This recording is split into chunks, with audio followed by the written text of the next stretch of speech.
Hello, good morning students. एक बार पुनः आपका श्री राजाराम उच्च माध्यमिक विद्यालय मौजी आवास सांचौर के डिजिटल प्लेटफॉर्म पर हार्दिक स्वागत करता हूं। मित्रों, मैं नरसाराम चौधरी हिंदी का विद्यार्थी आपके समक्ष हिंदी की कक्षा लेकर उपस्थित हूं। मित्रों, अपन कक्षा 10 की जो हिंदी विषय है उस हिंदी विषय का एक बिंदु अपन पढ़ रहे थे, समास। इस समास के बारे में अपन अध्ययन करेंगे। हालांकि मित्रों, अपन ने पूर्व कक्षा में समास की परिभाषा पढ़ी थी कि जब दो स्वतंत्र शब्द आपस में विभक्ति का लोप होकर के जब वो आपस में मिलते हैं, ठीक है, और उनके मिलने से जब कोई तीसरा सार्थक शब्द बनता है, अपना स्वतंत्र अर्थ रखता है, तो उसे अपन सामासिक पद और इस प्रक्रिया को अपन समासीकरण कहते थे। जैसे अपन ने उदाहरण के द्वारा भी पढ़ा कि एक शब्द मैंने लिखा जैसे कन्या, दूसरा शब्द लिखा मैंने जैसे राजा। अब कन्या का अर्थ अलग है बिल्कुल, राजा का अर्थ अलग है, लेकिन जब इन दोनों को जोड़ोगे तो आपके शब्द बन जाएगा राजकन्या। उसका विग्रह करोगे, शब्द बन जाएगा राजा की कन्या। यह है मित्रों, बात कर रहे हैं अपन समास की। दो पृथक पृथक शब्द, उन दोनों शब्दों के बीच में संबंध बताने वाला, ये क्या बता रहा है? दोनों शब्दों का संबंध बताने वाली विभक्तियों का लोप होकर के जब वे दोनों शब्द आपस में जुड़ते हैं, तब यहाँ पर ये जुड़े कोई तीसरा स्वतंत्र अर्थ दे रहा है। या मित्रों, कन्या का मतलब है बाला, मतलब बालिका, ठीक है ना। राजा का मतलब है राजा, शासक, ठीक है, नरेश। अब इन दोनों शब्दों को जब ये आपस में जुड़ेंगे तो शब्द बनेगा राजकन्या, ठीक है। और इस राजकन्या का अपना स्वतंत्र अर्थ है कि जो राजा की पुत्री होती है उसके लिए, राजकुमारी के लिए ये शब्द है जो प्रयुक्त होता है। मित्रों, इन बातों को अपन पूर्व कक्षा में इन बातों का अपन ने अध्ययन कर लिया था। और इसके अलावा अपन ने ये भी पढ़ा था कि पद की प्रधानता के आधार पर समास जो है वो 4 भेद थे प्रमुख। पद की प्रधानता के आधार पर मैंने आपको 4 भेद लिखवाए थे। सबसे पहला था अव्ययी भाव समास, जिसका प्रथम पद प्रधान। दूसरा मैंने आपको बताया था तत्पुरुष समास। तत्पुरुष समास में मित्रों मैंने कहा था कि आपका जो दूसरा पद होगा वो क्या होगा? प्रधान होगा। तीसरा मित्रों अपन ने पढ़ा था द्वंद्व समास। द्वंद्व जो समास है, उस द्वंद्व समास में दोनों ही पद क्या होंगे मित्रों? प्रधान होंगे। उसके बाद में बहुब्री समास। बहुब्री समास जिसमें न तो प्रथम पद प्रधान होगा न ही दूसरा पद प्रधान होगा, उसमें है जो कोई अन्य पद प्रधान होगा उसको अपन क्या कहेंगे? उसको अपन बहुब्री समास कहेंगे। अब आप कहोगे कि सर क्रमधार्य और द्विगु, क्रमधार्य और द्विगु ये दोनों ही पद की प्रधानता के आधार पर तत्पुरुष समास के क्या माने जाते हैं? भेद माने जाते हैं, तत्पुरुष समास के भाग माने जाते हैं। तो मुख्य रूप से 4 प्रकार, लेकिन कुछ विद्वान 6 प्रकार मानते हैं, इसलिए अपन 6 प्रकार पढ़ेंगे। और सबसे पहले अपन पढ़ते हैं अव्ययी भाव समास। अव्ययी भाव समास, 1 नंबर का जो समास है आपका वो है आपका अव्ययी भाव समास। मित्रों, इसमें क्या होगा? 3 कंडीशन बनेगी। पहली कंडीशन क्या बनेगी कि प्रथम पद, मैंने आपको कल भी बताया था, जैसे ये मैंने उदाहरण लिखा राजमाता, ठीक है ना। तो इसमें 2 पद है, एक पद ये राजा, दूसरा पद ये माता, ठीक है ना। तो इसको कहेंगे उत्तर पद, या कह सकते हो दूसरा पद। इसको कहते हैं पूर्व पद, यह है जो कह सकते हैं प्रथम पद। तो अव्ययी भाव समास का प्रथम पद होगा वो क्या होगा मित्रों? अव्यय होगा। अव्यय का मतलब आपने समझा होगा कि अव्यय का मतलब होता है जो खर्च नहीं होता है। अव्यय का मतलब क्या होता है? जो खर्च नहीं होता, जो व्यय नहीं होता है। और व्यय का मतलब होता है खर्च। और अपने यहाँ भाषा में जो खर्च से अर्थ लेंगे वो लेंगे परिवर्तन से। अव्यय अर्थात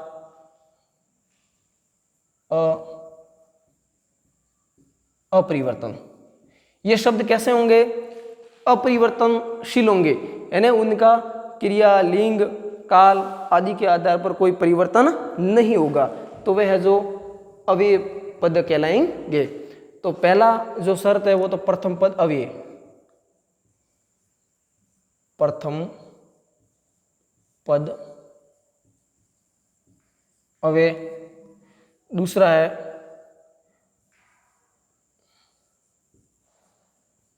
प्रथम, सीधा से लिख दे, उपसर्ग वाले शब्द। तीसरा है पुनरावर्ती, पुनरावर्ती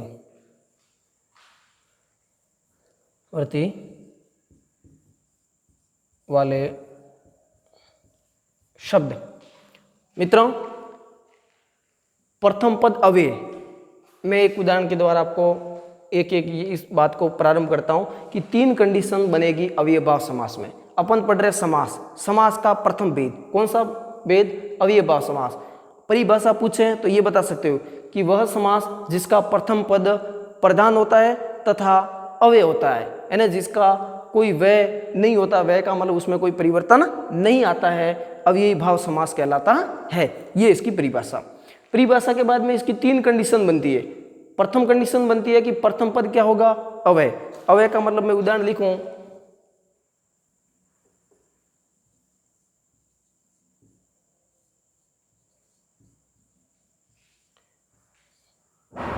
मैंने लिखा यथा शक्ति, यथा शक्ति। तो इसमें यथा है, ये क्या है? अव्यय है। ये क्या है? अव्यय है। तो इसको इस प्रकार से लिख सकते हो। इसका जब विग्रह करेंगे अपन, शक्ति के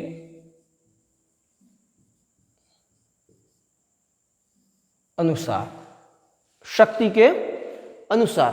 तो ये जो पद है इसका ये पूर्व पद है। ये पूर्व पद क्या है? अव्यय है। अव्यय होने की वजह से ही क्या हो गया? इसमें कौन सा समास हो जाएगा? अव्ययीभाव समास। किस नियम से? कि प्रथम पद क्या है? अव्ययीभाव है। यथा शब्द जो है वो किसी भी परिस्थिति में आप इनको अगर प्रयोग करोगे तो इसका जो अर्थ है वो मित्रों कभी भी चेंज नहीं होगा। एक उदाहरण और अगर लिखूं,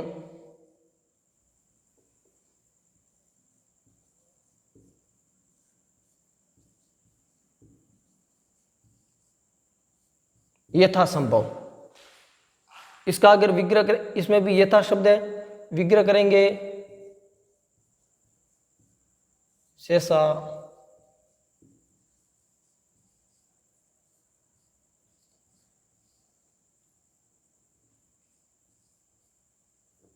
संभव हो, जैसा संभव हो। तो ये जो मित्रों हैं कौन सा समास हुआ? अव्ययभाव समास। किसके आधार पर? कि प्रथम पद क्या है? अव्यय है। प्रथम पद अव्यय होने की वजह से यह है जो कौन से समास का उदाहरण है? अव्ययभाव समास का। उसकी भी पहली कंडीशन, ठीक है ना। तो यह है जो क्या हो जाएंगे? आपके अव्ययभाव समास के उदाहरण हो जाएंगे।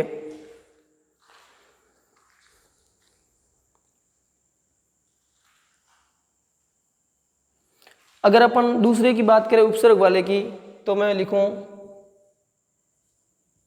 निड। नी क्या है? उपसर्ग है। नी क्या है आपका? उपसर्ग। तो उपसर्ग वाले शब्द किस में आएंगे? सीधे सीधे आपके अव्ययीभाव समास में ही आएंगे। तो आप ये लिख सकते हो, इसका विग्रह करोगे डर से रहित, डर से रहित। दूसरा लिखूं अगर भर पेट, ठीक है ना, तो पेट भरकर, पेट भरकर, ठीक है। इस प्रकार के जो भी उपसर्ग वाले शब्द है वो है जो किसमें आ जाएंगे, आपके इस अव्ययी भाव समास में आ जाएंगे। अगर मैं एक उदाहरण और लिखूं, प्रत्यक्ष, इसमें मित्रों आप देखोगे तो प्रति उपसर्ग है आपके, कौन सा उपसर्ग है, प्रति, ठीक है ना। तो इस कंडीशन में प्रति उपसर्ग है, तो प्रति उपसर्ग की वजह से आपके जो इसका समास विग्रह बनेगा, अलग अलग करने को विग्रह कहते हैं, जिसमें अपन क्या करते हैं कि उनकी विभक्तियों को साथ में लगा करके देखते हैं। तो आंख के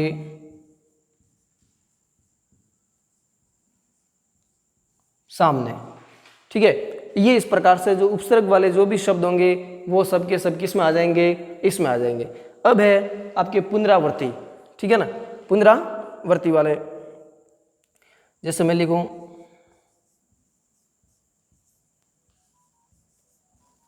दिनों दिन, दिनों दिन, तो दिन दिन शब्द बार बार आ रहा है, यानी दिन शब्द की क्या हो रही, पुनरावर्ती, तो यहां हो जाएगा प्रत्येक दिन,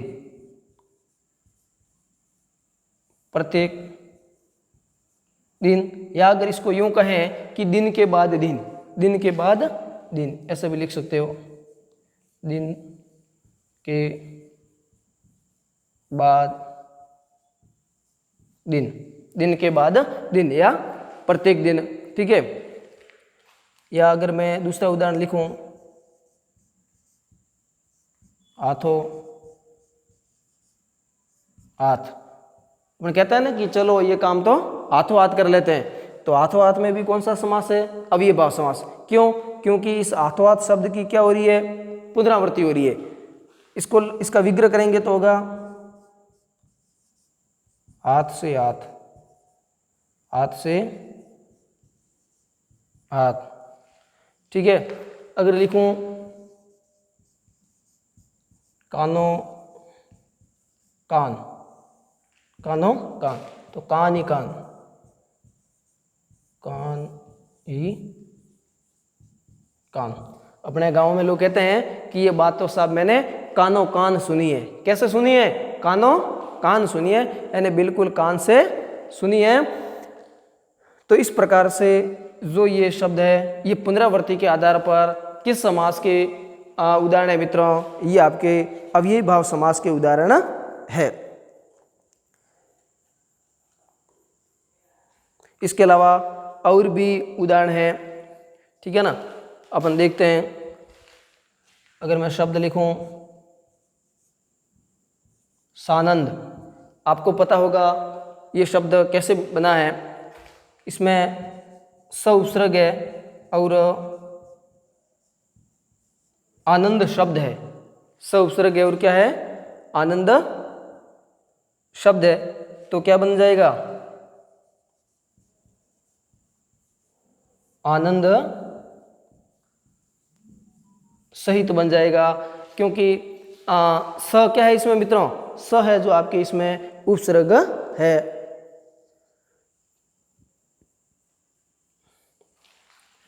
ठीक है, उदाहरण लिखूं मैं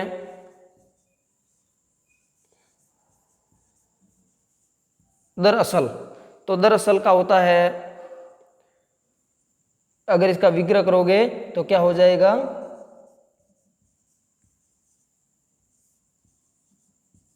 असल में, और असल का मतलब होता है वास्तव, असल का मतलब क्या होता है, वास्तव। तो इस प्रकार से इनको मिटा करके कुछ उदाहरण अपन और पढ़ते हैं। जितने ज़्यादा मित्रों उदाहरण करोगे उतनी ही क्या होगी, उतनी है जो आपकी विषय के ऊपर जो कमांड है वो बढ़ेगी।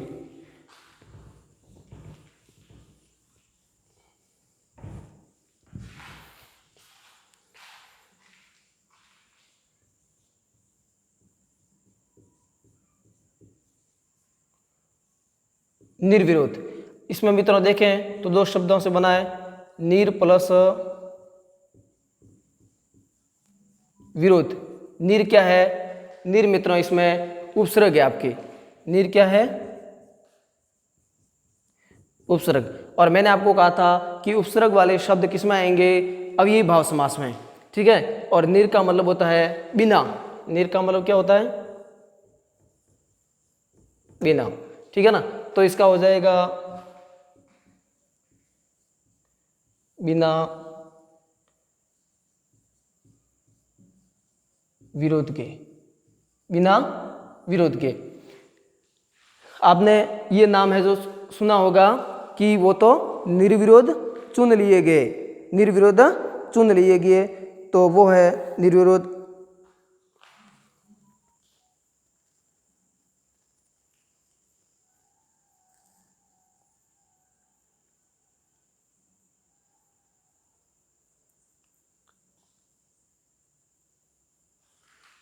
ठीक है, और उदाहरण देखें, समक्ष, ठीक है। तो इसमें भी है जो क्या हो जाएगा,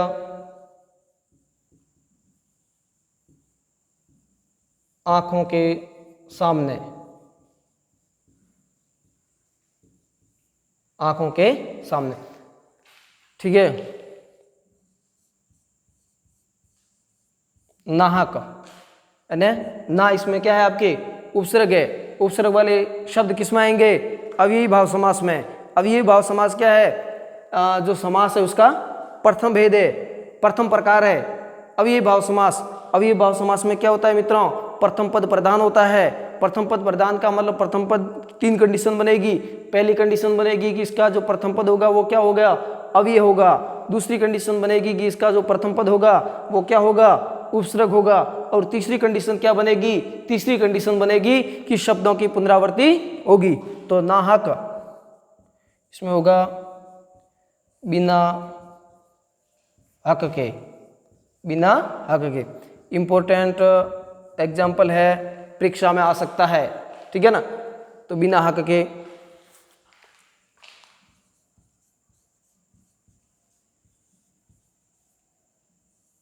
सपत्नीक, ठीक है। आप जानते हो स क्या है, उपसर्ग, और यह है श्रीमती जी का नाम, ठीक है। तो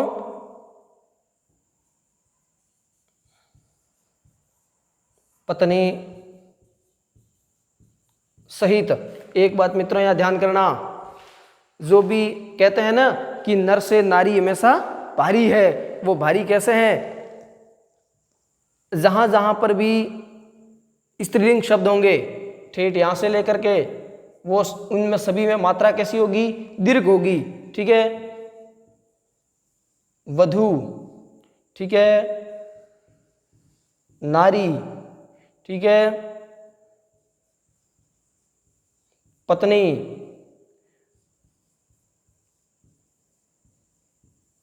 श्रीमती, यानी जो भी ये स्त्रीलिंग शब्द है इन सभी में जो मात्राएं होगी वो मित्रों कैसी होगी, वे सभी है जो दीर्घ मात्राएं होगी।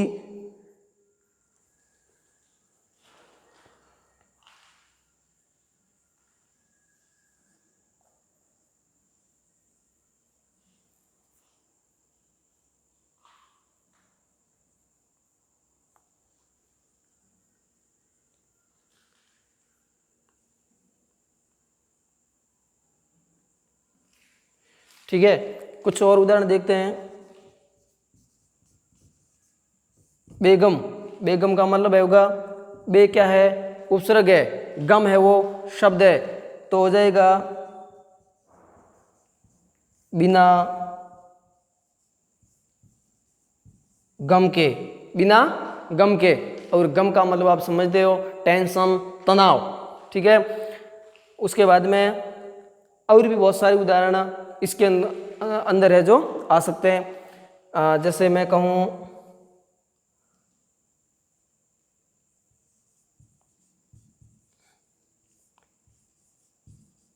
ध्यानपूर्वक, ठीक है, तो ये भी इसमें आ जाएगा। इच्छा अनुसार कहूँ तो वो भी इसमें आ जाएगा। ये जो तमाम शब्द है उनमें है जो आपके कौन सा समास माना जाएगा, इसमें है जो मित्रों आपके अव्ययी भाव समास माना जाएगा। मित्रों अपन पढ़ रहे हैं समास, समास का प्रथम भेद कौन सा? अव्ययभाव समास, यानी वे शब्द या वे पद जिसमें प्रथम पद प्रधान पाया जाता है कौन सा समास कहे जाते हैं, तथा अव्यय होता है कौन सा समास कहलाता है? अव्ययभाव समास। 3 कंडीशन बनती है, प्रथम पद अव्यय, दूसरी कंडीशन उपसर्ग वाले शब्द, और तीसरी कंडीशन बनती है मित्रों इसमें कौन सी? शब्द की पुनरावृत्ति की। तो ये जो चीजें हैं इनको है जो थोड़ा ध्यान रखना। जैसे मैं कहूँ मृत्यु पर्यंत, तो मृत्यु तक, आज जन्म, तो जन्म से लेकर, आज जन्म का मतलब क्या होगा? जन्म से लेकर, और जैसे मैं लिखूं आज जन्म, ठीक है ना, तो आज जन्म मतलब आ उपसर्ग है तो सीधा सीधा हो जाएगा जन्म से लेकर, जन्म से लेकर। तो ये चीजें हैं। अपन समास का प्रथम भेद जो है वो यहीं पर पूरा होता है। आप और भी एग्जाम्पल को देखते रहें, तैयारी करते रहें, समय का सदुपयोग करें। ऐसा नहीं हो कि है जो इधर उधर भागते रहें, दौड़ते रहें। निश्चित रूप से कृष्ण जन्माष्टमी का समय है और उनका ख्याल करना है, लेकिन साथ साथ में पढ़ाई भी है जो जारी रखनी है, ठीक है ना। दूसरा समास का जो दूसरा भेद है वो कौन सा है? तत्पुरुष समास। अगर इसका शाब्दिक अर्थ देखें तो क्या होगा मित्रों? तत्पुरुष।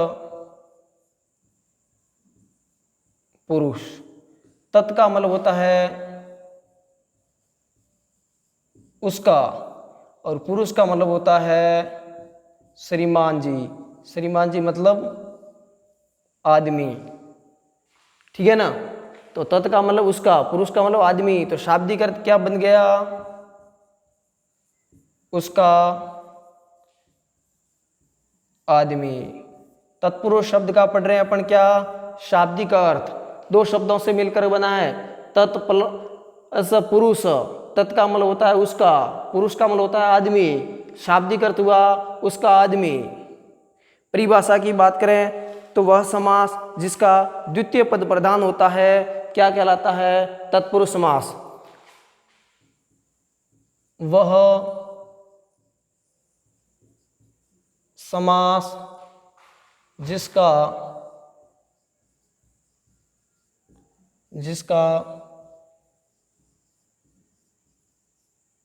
द्वितीय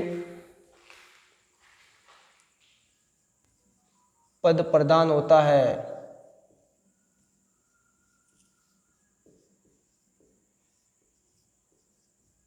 जिसका द्वितीय पद प्रधान होता है, साथ साथ में एक कंडीशन और लगानी है, तथा जिसमें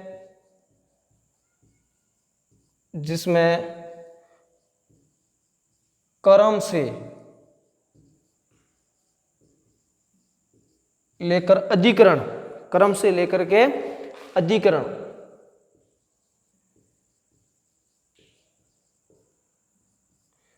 तक की विभक्तियां होती है, और उसी के आधार पर इनका नामकरण भी किया गया है। कर्म तत्पुरुष, करण तत्पुरुष, संप्रदान तत्पुरुष, अपादान तत्पुरुष, संबंध तत्पुरुष और अधिकरण तत्पुरुष।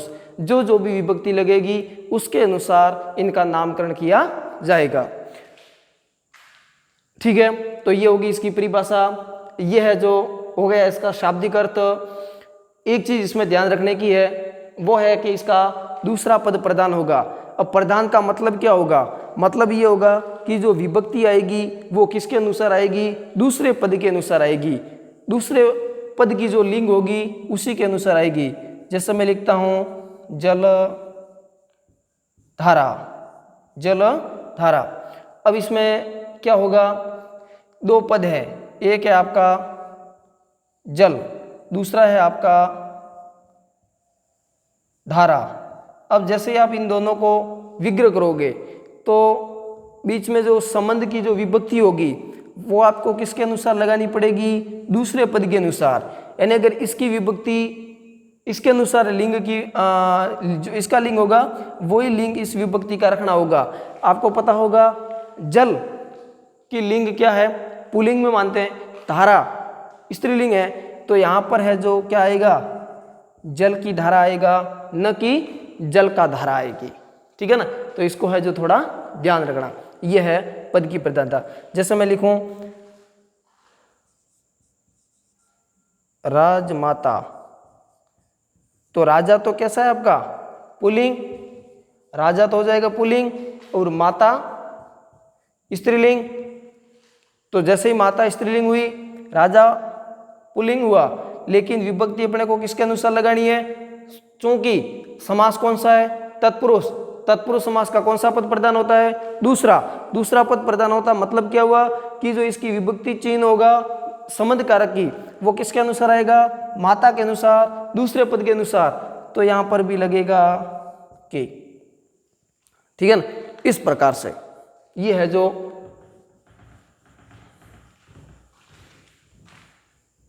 अब इसमें अपन एक एक करके पढ़ दें। सबसे पहले इसका भेद है कर्म तत्पुरुष।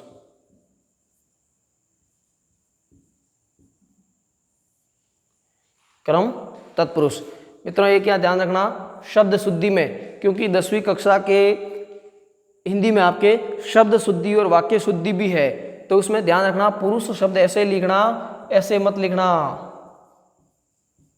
इसमें अंतर है। ये जो गांठ है ये पुरुष में गांठ नहीं है। पुरुष कैसा है ये ध्यान रखना, पुरुष हमेशा सरल स्वभाव का होता है, बिल्कुल साधारण होता है, उसमें किसी भी प्रकार की ग्रंथि या गांठ नहीं होती है, वो सरल हृदय होता है। इसीलिए पुरुष के अंदर रू जो है वो कैसा है, बिल्कुल सीधा है, बिल्कुल सरल है, वो है जो ऐसा टेढ़ा नहीं है, इसलिए ध्यान रखना।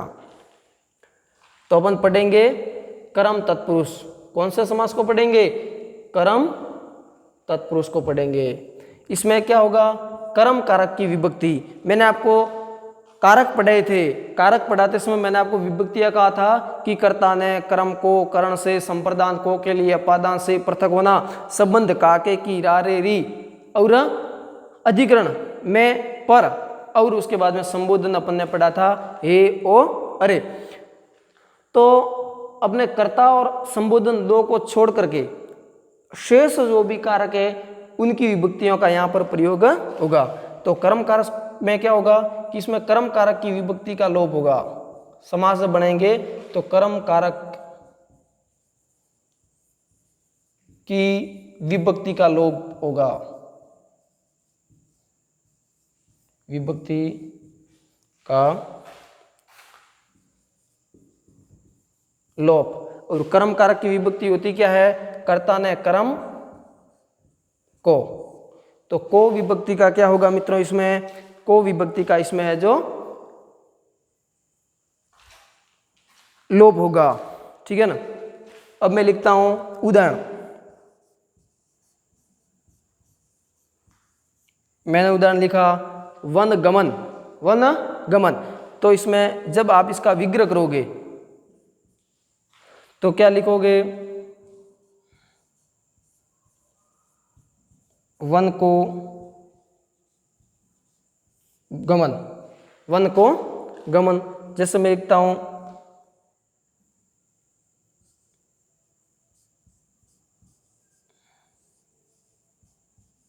ग्रामगत, तो इसका हो जाएगा ग्राम को गत, गत, या ये लिख सकते हो जाने वाला। ठीक है ना।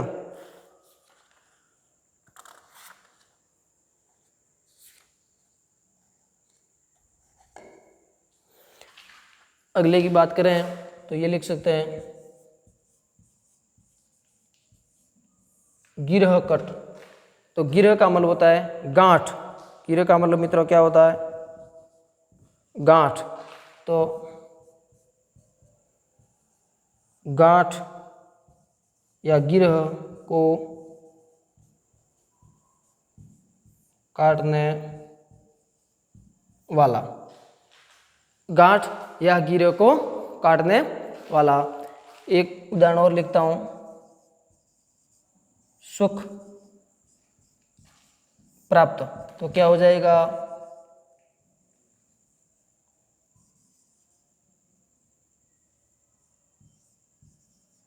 सुख को